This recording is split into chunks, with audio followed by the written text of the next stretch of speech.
Hey guys, this is Ask Denise, and Tennille has reached out with a question about Achilles rupture, Achilles tendon rupture or calcaneal tendon rupture, because she's had several students come to her yoga class with that, injury, that they've recovered from that injury.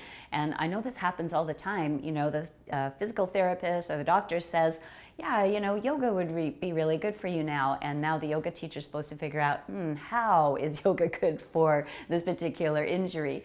Okay, so believe me, they're not walking around if that is not fixed. So usually if you have an Achilles tendon rupture, you're going to need surgery. Even if it's a partial tear, most often you're going to need surgery. Very common for it to happen right about here. And that is, the strongest tendon in the body. So it does take quite a lot for that to actually rupture. And usually it's a fast action, jumping actions, cutting, and really fast action and explosive power would cause an injury like that. All right, so when they've been rehabilitated, they've, gone through whatever they need to for rehabilitation, and they show up in your yoga class, what can they do to never have that injury again? All right, well, here's what you need to do with that. So number one, you probably had that rupture partly because of restriction through the sole of the foot tissues and the calf. Usually there's a pre-existing condition of foot and calf tightness. So there we go. We need myofascial release. This is not exactly so you can stretch. It's so that you can wake up the proprioceptors and make sure these tissues are hydrated and lubricated between the layers. Okay, so you have to also maintain foot splay, toe splay, and toe activation after that, and actually to prevent as well. And you need to be working on your calf, so that can be with rolling, it can be with compress and release, or some of these active release techniques.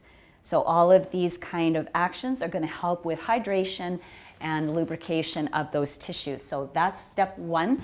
Then I would really like to see them working on various ankle range of motion, because I guarantee there's probably reduced dorsiflexion. Dorsiflexion is this position right here. And so, in a full squat, you would see that, but you also see that in downward facing dog, which we do in every class. So it's an ideal place for that student to be doing some pedaling and moving, getting some ankle range of motion back. Even doing it one side at a time is going to be super beneficial for them. Make sure they equalize range of motion on both sides. All right, so downward facing dog with pedaling and extra load can be super helpful with that. And then squats. So I would highly recommend they're working toward a full squat position. So whatever you need to start them off, and eventually working toward nothing under there so they can get that full shape back in their ankle. And then once they are a little bit closer to it, then they can start single leg squatting. Okay, so you see how I've increased the load on those tissues, and make sure you're working on that on both sides.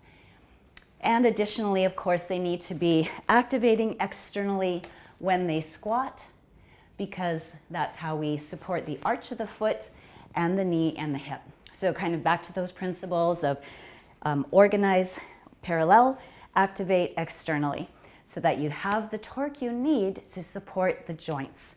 Okay, so Tennille, see how that works for your students?